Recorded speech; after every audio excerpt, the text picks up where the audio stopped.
And we are wrestling with AEW World's End.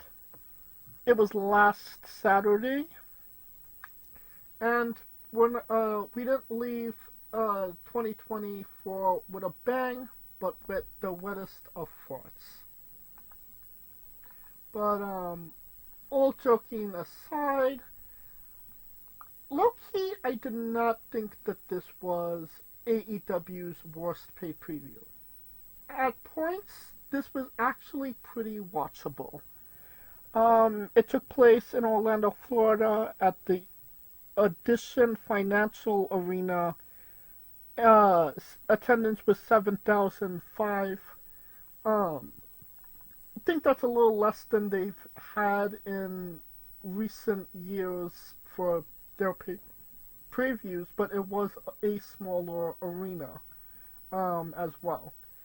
What was your thoughts on the event, Kaliko?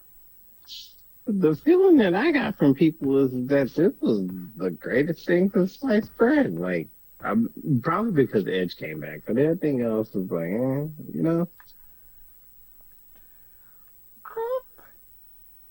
Again, what I felt, and keep in mind, I haven't, I was only really half watching it. It was more digestible than their previous, um, shows. Their previous, paid previews. And low-key, things did kind of make sense, for AEW standards, if that makes sense. You kind of Makes all the sense in the world. right. So, and the biggest thing I could say about this is, as you know, I've been watching these paid previews like in 30-minute increments. I watched this straight through. And I think that's the biggest compliment I could give an AEW paid preview at this time, at this point. Well, damn. But let's get into it. We didn't watch the pre-show, so fuck that. What? You didn't watch Tony Storm? I did not. I didn't even know she was on. So. Oh, mother. And that was another thing. Usually we preview these shows, and I'm privy to what I'm getting myself into. I forgot that they were doing a paid preview, so it kind of just crept on me. So every match was kind of a surprise. That helped as well. Mm. So let's get into it. Continental Classic semifinals. Will Ospreay defeated Kyle Flatulence in 16 minutes and 20 seconds. What say you, Kaliko? The problem with AEW when they do these things is when I looked at the match card, it looked predictable as hell. And that was one of the predictable as hell things. Because clearly, if you looked at the semifinal bracket, it practically was set up for. If you looked at me, it's set up for Okada. It literally was set up for Okada versus Ospreay. I mean, they could have went the other way with it, and put Ricochet, but again, Okada is the champion at this point, so. Ricochet's busy at the Tokyo Dome. No, he's not. We both know that. He is, according to your girl. Whose goal? According to his girl, he's busy at the Tokyo Dome. Well, he's definitely somewhere else that he's not telling Samantha, because he's definitely not busy at the Tokyo Dome. Oh, God. I mean, she said he's going to be he's main event at the Tokyo Dome. Again, said by who? other than Samantha? His wife, his fiance. His fiance. Busy at Tokyo, though. So, Loki, I thought that this was just a rehash from last month. Obviously, Kyle beat Asprey last month, so I mean the only 50-50. right. The only reason I watched this match was because it was, a tournament match. I thought it was a bit dramatic. I mean, Osprey did not need to bleed as much as he did, but I mean, in the end, it low key made sense because it got us to where they wanted us to go. It made sense for the match that he's going to have. Okay, well, he wasn't 100% against Okada, so they could make that excuse. And he's 1-1 against the guy that he's currently in a rivalry with. So the mat was matting. You know what I mean? And that usually doesn't happen in AEW matches. Well, I mean, like, you mean to tell me you didn't watch the #2 Pro Wrestling Tees merch mover? you, you mean to tell me, sir? I'm just saying. Hey, just How, throwing it out there, sir. That's all I am. Just reporting the news. how many stars do you give this one? I mean, considering you saw it with the November rain thing, it 3. I mean, it did what it was supposed to do, but beyond that, I agree. I give it 3. oh, and this is the first edition in 2025. Ooh, Yes, the you Meltzer guessed rating. it. The Meltzer rating. All right. So how many, man? How many stars? How many stars you think he gave Will Ospreay? So Uncle Dave loves some Will Ospreay, so it's I mean, definitely a 5 right off the bat. 6 stars? no, 5.5. you no. 4.5? Nah, you had it right. 5 right off the bat. Oh, 5 stars. Okay. I was like, wait a minute, you just went way off of that. He was like, well, it's 5 off the bat, so I'm just gonna get it. You should just stuck with the 5, my guy. I should have stuck with the 5. Okay. Because it's Continental Breakfast Classic semifinals. Kachusuke Okaya was defeated Rick Lachey in 13 minutes. Not too long. The crowd was into it, and it was primarily just to heckle Ricochet. And low key, Yeah, they've been heckling the shit out. and low key, as much flippy shit as they do in AEW, I did not hear a louder pop from an AEW crowd than when Okada slapped Ricochet's bald head. Like, that crowd exploded. I mean, sidebar, with the Continental Classic, can we call him Okanos again, or are we just still stuck on the milk cart? Or is Okano still stuck on the milk cart? He's Okao. Okaya. Okay. Oh, okay. Okay. Yeah. He's Okada Okao. Okado. Whatever you want to call it. but my thing is, I mean, it's just he's it. I mean, Ricochet was just catching strays since he got there, but that's a whole nother conversation for another day.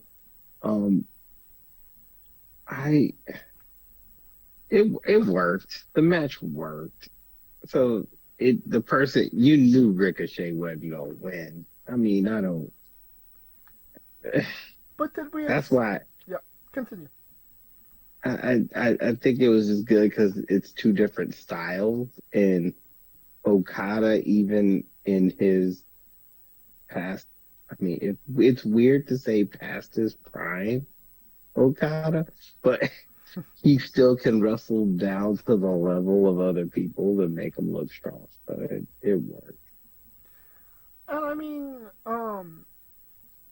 as bad as the crowd was heckling Ricochet, I mean, low-key felt like a burial when Swerve came out and literally gave Ricochet the the streamer treatment, but with toilet paper. Oh my God, that boy was man. Ricochet just can't. I saw that. Now that's just fun. They Yeah, just don't like him. I don't know. Oh, well, then again, his mouth wrote checks that his ass can't cash. So. I mean, if you can't win an argument on Twitter, how are you supposed to be?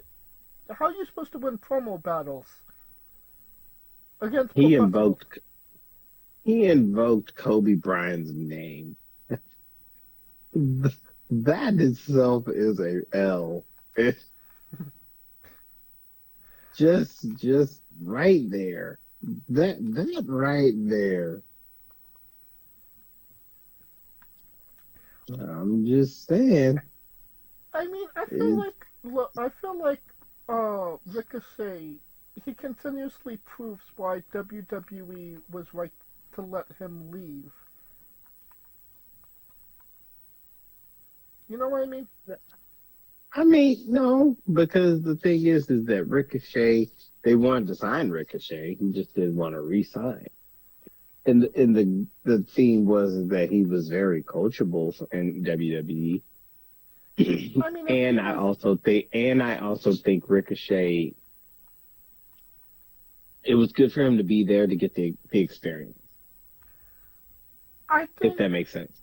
I think WWE was smart enough to know that he needed to shut up, and that's why they didn't let him cut as many promos as he could have.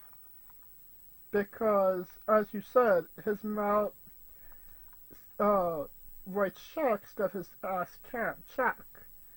Um, and Uh, uh, yeah, them hoes bouncing. That's for sure.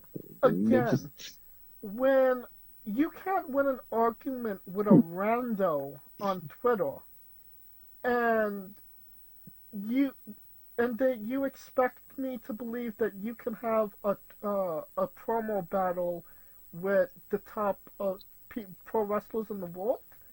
I mean, I would literally be terrified to see Ricochet have a promo battle with MJF because the guy would probably crucify him, and we kind of all know that. Probably. I would not put it past them, but I mean, Yeah. So I mean, he thought AEW was the better route, and now they're throwing toilet paper at him. So they're literally TPing Ricochet. yeah. It's just just crazy. Hmm. Just that is it. Ricochet's getting TP'd. Just not on the bingo card. It's like that's it. How many stars you give this one? I mean, it was a three because it was dude. I literally couldn't. I'm gonna put it this way, and I hate to say this. If I looked at that card without watching the pay per view, I literally would have got 100%. I So yeah. with my predictability. My predictability rating was a Honda. Would be a Honda. Yes, I got it. I gave it a 3. I agree. I give it a 3 as well. Um, okay, so Uncle Dave. Um, Uncle Dave. he likes Okada, but definitely not as much as Will Ospreay. 4.5? Nah, 4. solid 4. Okay.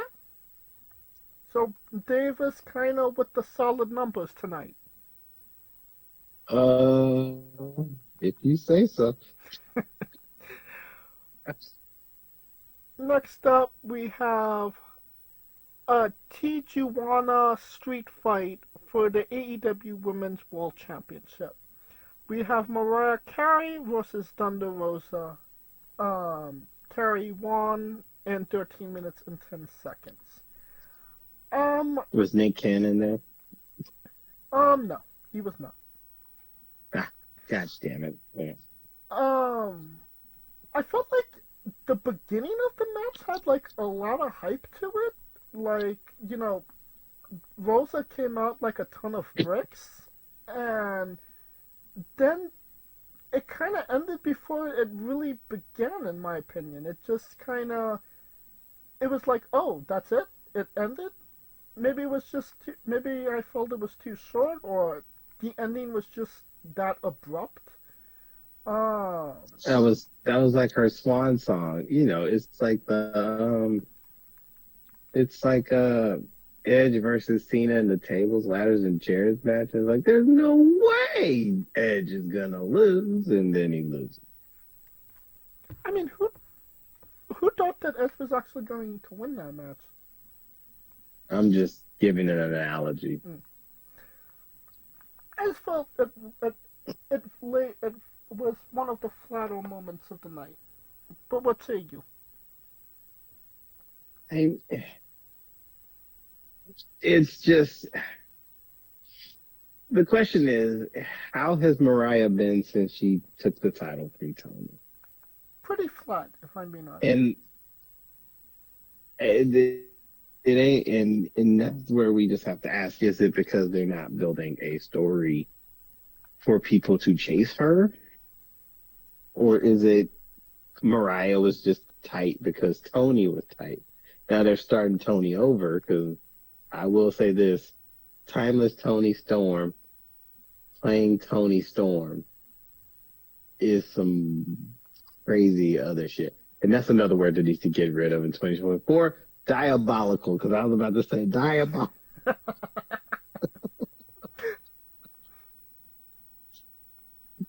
But I will say she's putting in work. Work. But anyways, um, and that's where I think it's going to be the circle round. But the question is, until they run that back, how can they make Mariah look either dominant or chicken shit heelish? I mean, this was her first paid preview match since winning the title in September. So, what, 4 months? 4 months. But this is supposed to be our breakout star of the year. Yeah. Was it the number 16 merch mover? No, I'm gonna, boy. she was further down, if I'm not mistaken. Yeah, 16. No, Over Tony Storm 16. she was, no, Willow Nightingale was 16. Oh, god damn. Wait a minute. Tony Storm was I 7. thought Little Day. Yes. Yeah. Mariah May was 16, if I remembered right. Yeah, I don't know. I don't have the list in front of me. Anywho's. So yeah, you're absolutely right. They haven't been it hasn't been the strongest booking with Mariah because Tony hasn't been a part of it. But I mean, Tony's matches weren't necessarily the best of 2024. It was more of the personality that got over than, the work rate. Even though she did beat everybody, but, it doesn't Because no seem one could hold a candle to her promos. I'm just saying. a pussy scented candle. A pussy scented candle. That's right. Yeah. Could not hold a pussy scented candle next to the sun that basks out of her ass. I'm just Right.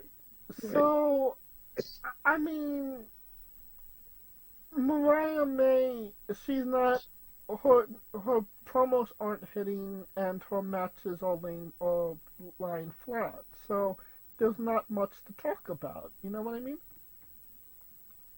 that is true. And they're just giving her talent that's like I mean, Thunder Rosa is not a jabroni in any sense. no, I'm not. It's not the point of Thunder Rosa being a jabroni. It's just that they're not making it believable that she could lose. Right. And that's the problem. I agree. How many I stars do you give mean, this one? as Go. much as much as I mean, as much as I like her, you kind of gotta give the benefit of the doubt that she could. Um, two.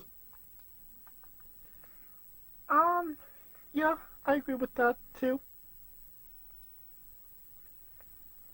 Um, Meltzer gave this Well, Uncle Dave 1.5, higher, 2.5, higher, 3.25. 3.25. All right. You Look don't at listen you, to Beer. 2025. We catching these quotas. There we go. I'm on par with Uncle Dave today. Okay. AEW Dynamite Diamond Ring match. MJF defeated Adam Cole with Matt Taven and Mike Bennett in his corner in 15 minutes 35 seconds. Um, I was half paying attention to this match. I wasn't necessarily fully invested, and then it kind of was clusterfuckery. I don't even remember MJF actually getting the W on Adam Cole, but then Adam Cole got revenge, and Kyle O'Reilly came back, so everybody was happy and okay with that. Am I describing this properly?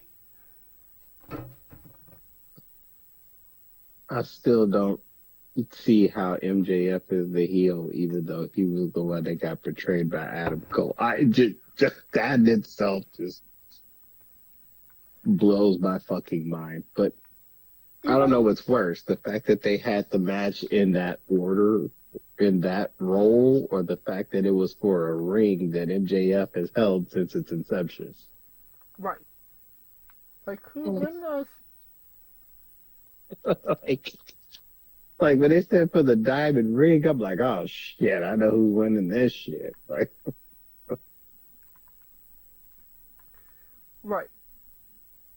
It's I mean, does anybody care about that ring at this point? I mean, it's just the MGF ring at this point. I mean, at this point, possession 9/10 of the longest reigning AEW champion of all time. Yeah, you're not wrong. The motherfucker had the ring since 2023. What, 5 2019. years? 2019. He's had that bitch. Yeah. Every Fucking news source that I saw that covered this was like, we hope that this is the end of Adam Cole and MJF. Like, we're done with this. This needs to end now. Stop it. But low Well, key, I because feel like it's it, not going to end after this. oh, it ain't going no. What was that? What Macho said? He ain't going nowhere. They got you for 3 minutes. Yeah, unfortunately. That shit ain't going nowhere. Home. Hmm. How many stars you give this one? Two. Yeah, I agree. It has to be two. Because ain't no goddamn way that match for a ring that people probably even think about the goddamn ring till they brought the shit up. Very true. Like, wait a minute, the ring is still a thing? Like, oh Lord. All right, so let's guess. 3 1/4. 3 1/4. Damn, you loving it tonight. Hmm. What the hell? I have to go to your house, make sure you ain't cheating or some shit. I don't I promise I am not cheating. I have to test you for PEDs. Low-key, I feel like AEW's star rating is more predictable than WWE. It could kind of go all over the place with WWE, while it's pretty consistent with the AEW. Yeah, go 10% higher for AEW and go 10% lower for WWE. Yeah, exactly. There's a pattern there. AEW International Championship match. Kolkatsuka Next, takes Shida, next, defeated next, Powerhouse Hobbs. next, next. I, I fast forward through this shit because I already knew what was going to happen. I low-key forgot that Colt Kutska was fighting Shingo, so I was able to watch it without, you know, knowing what the end result was going to be. Um, Mm, which actually made me enjoy the match more. And then when it was mentioned, I was like, oh yeah, he's fighting Shingo at Tokyo Dome. I mean, I, I mean, I think we already knew that Take a Shit was gonna win the match, but I think that they actually told a pretty good story where Hobbs's leg was injured. They made that known. They played that injury. It wasn't, all the flippy shit. We actually got, story and context to what was happening. You know what I mean? well, it's two meaty men. Can't do that much flippy. Um, but it's AEW. So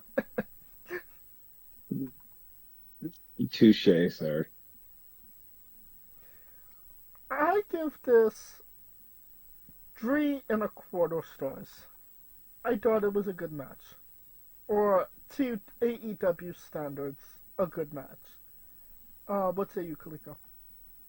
I gave it an NA because I knew damn well New Japan wasn't gonna have take a shit or fly all the way from Japan with that belt just to lose it and fuck up their card. Very true. Um, Meltzer gave it 3 1/2.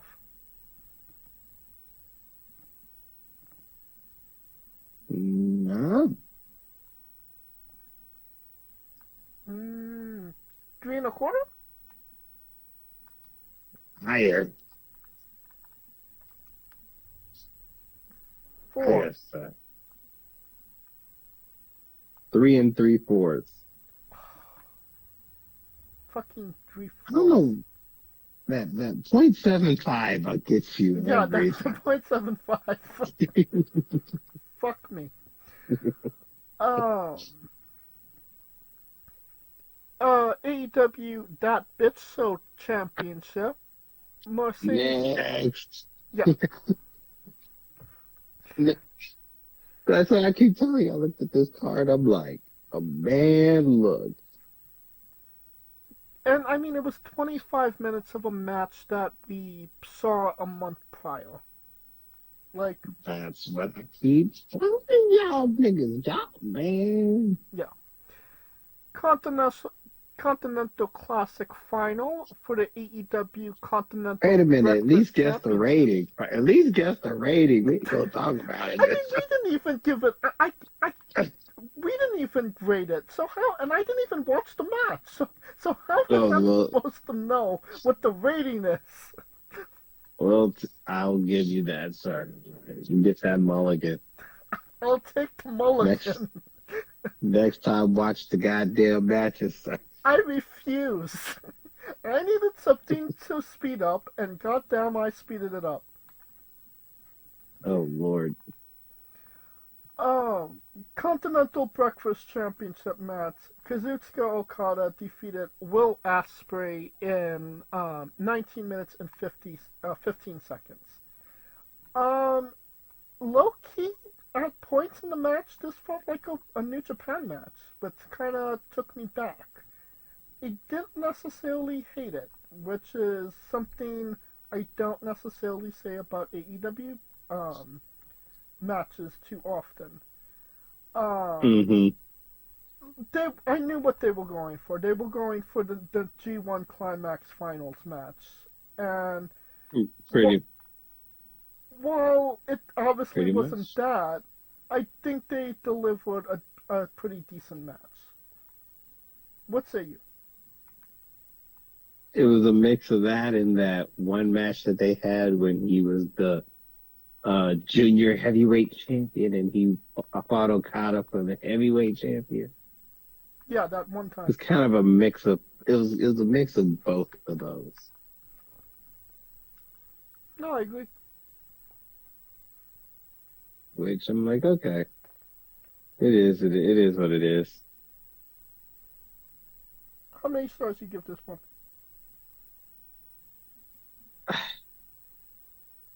The fact that they tried to go in the hot tub time machine, we'll give it a 4. You were maybe more giving than I was. Gracious, 3.5. gracious. Ooh, wow. It was okay. It didn't trip my nostalgia that much. Alright, Well, okay. and that brings us to the main event, the last match, the thing No, people. Uncle Dave, Oh, Uncle oh Dave. yes, my bad. Uncle Dave. 4.5. Oh man, it's Will Ospreay. Yes, I said that literally looking at Will Ospreay's name.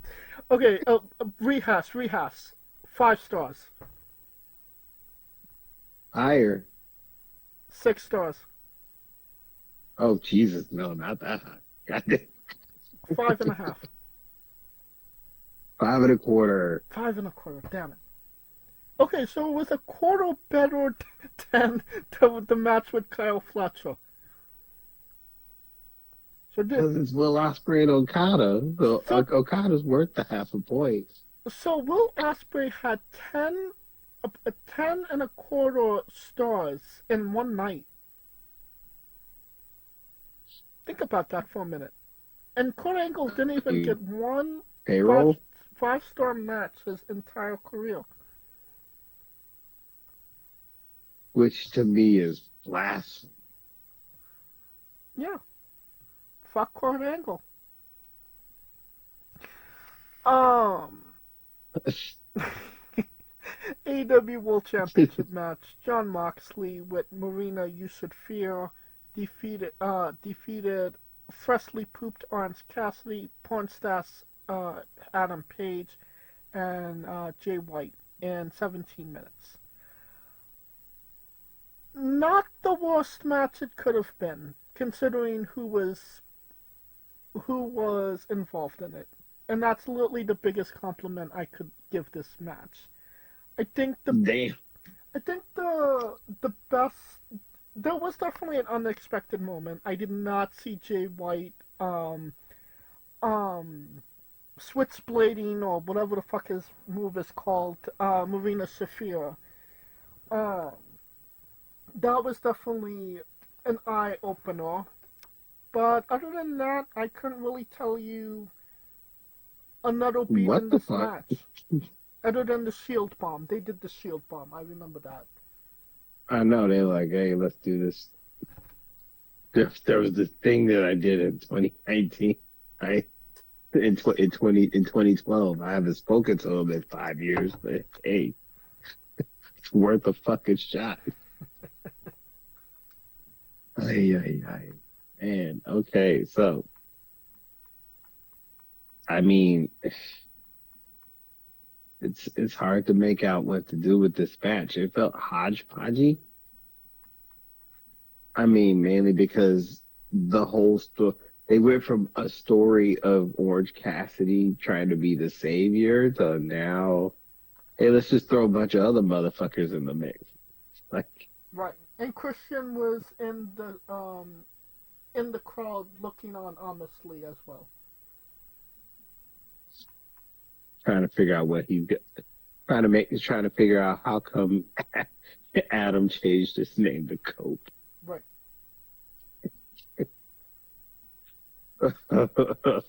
But I mean, the right person won. They're still running that storyline at least until Darby becomes the guy. I feel like this was low key a transitional match, just to say we have one more pay preview before the year's end. We need to fill it with something. This seems like Um, a good way, that was and then we could invite Edge. We could return Edge, get the big pop, and start the new year with a fresh new storyline. you mean to tell me they just said, "Hey, let's rerun what happened in November and December"? Yeah, absolutely. Oh gosh, who would have thunk that? I mean, heaven forbid WWE do that shit. It's a oh god, what do we do? We do what we did last time, but different. Do. I don't know why. I just Do don't know why I was Michael Hayes still. do. Yeah. At least it was like 17 minutes, so like all these matches were digestible, if I'm being honest. Um, you know, Had no choice. They all were basically. I can bet you this. Take the timelines from this and put it to last month's, and that's literal, give or take 10% of minutes. I mean, there was only two matches that went over 16 minutes.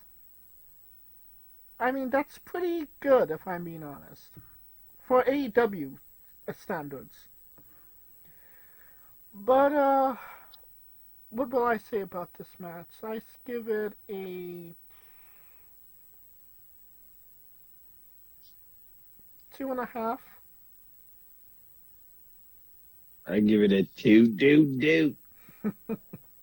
Okay, so I'm the generous one this time around. Yeah, you are. Alright, so Orange Cassidy's in this match, Moxley's in this match, Hangman's in this match. 4 stars. Oh God, no. 3.5. Lower. 3.5. There we go. Okay. You forget it's Moxley and he didn't bleed. No, Moxley bled. Moxley bled a lot I, in this match. I mean, not as much as he used to. Um, Fair, I would say, but he still bled. I mean, he bled, but not like blood drive donation worthy. But Alright, um, this show as a whole. Thumbs up, thumbs down, thumbs in the middle. thumbs somewhere, but it ain't up or down. But because it was literally the rehash from the month prior. I mean, WWE, did they even have a pay per view last month? The Saturday night's main event. Yeah, but it didn't. I mean, even that, as predictable as that shit was, it wasn't. At least it was fresh shit. True. This is literally a carbon copy pay per view. They could have just skipped November and just did all this shit in December. They wanted to like I really make it something. I will appreciate what they were trying to do. You know, they did have some storytelling. They brought back Edge in, an exciting way. They brought back Kenny Omega for a stare down.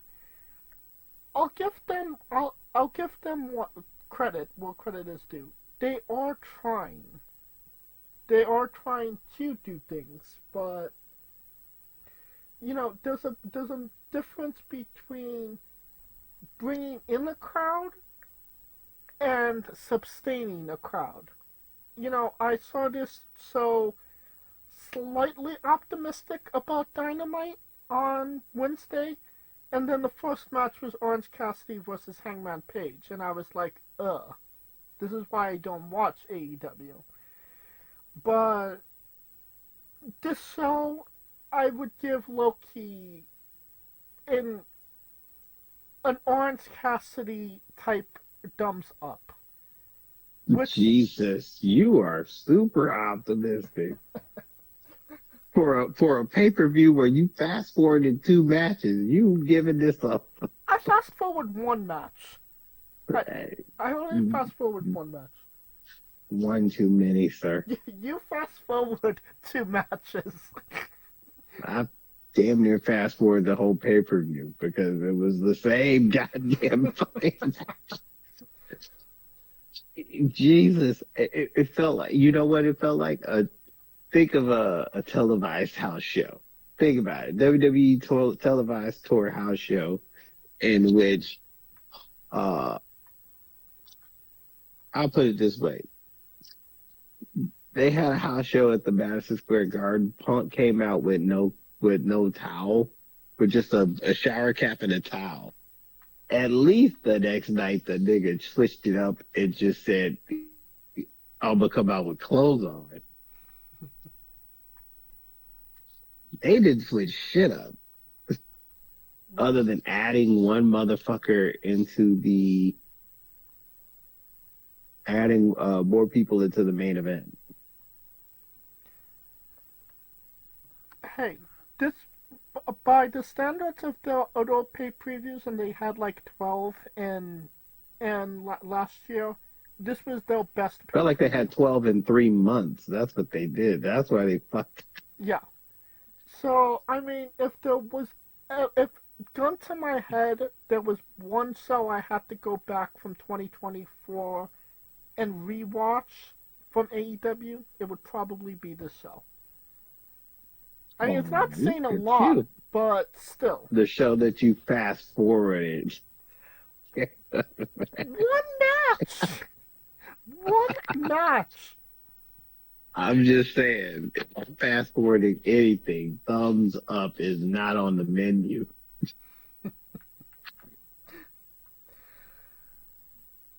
That will conclude our coverage of AEW, World's End,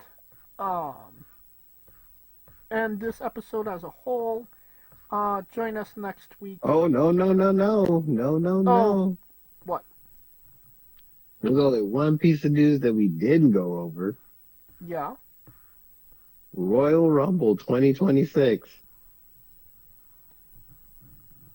Possibly in Saudi Arabia, right? It's confirmed it'll be. Oh, God. Oh, well, I mean, oh, no. It ain't confirmed yet, but if that shit is in Saudi Arabia, It's something to talk about next week. if that shit is over, boy, they like they put that. Oh, never mind. I'm gonna shut down up on politics. Anyways, let's just end the show. There's a lot of things we'll be covering next week. Obviously, the Raw's Netflix debut, Wrestle Kingdom, Wrestle Dynasty, all things pro wrestling, and whatever news might come out next week as well. Of course, thank you for listening. If you like what we're doing, please like, subscribe, comment, both on YouTube and Castbox. Join us this Tuesday as we interview Nigel San Jose. This Wednesday as we interview Roxy. And join us every Tuesday and Wednesday for new incredible interviews. And follow the show at Wrestling with E, both on X, Thread, and Instagram for information on who we're interviewing, when we're interviewing them, links to those interviews, and so much more. Follow me personally at JamesG993. Where can we find Kaliko? I am Kaliko, where I'll be diabolical. And a couple of life hacks as well. Couple of hacks, yeah. Ticket hacks for wrestling, yeah. For Kaliko Yachts and Scooter Dust, I'm James J, and this has been Wrestling with Entertainment. Hey folks, this is the Colossal Mike Law, and you are listening to Wrestling with Entertainment. Enjoy the show, support these guys. We appreciate it very much. We'll see you at ringside.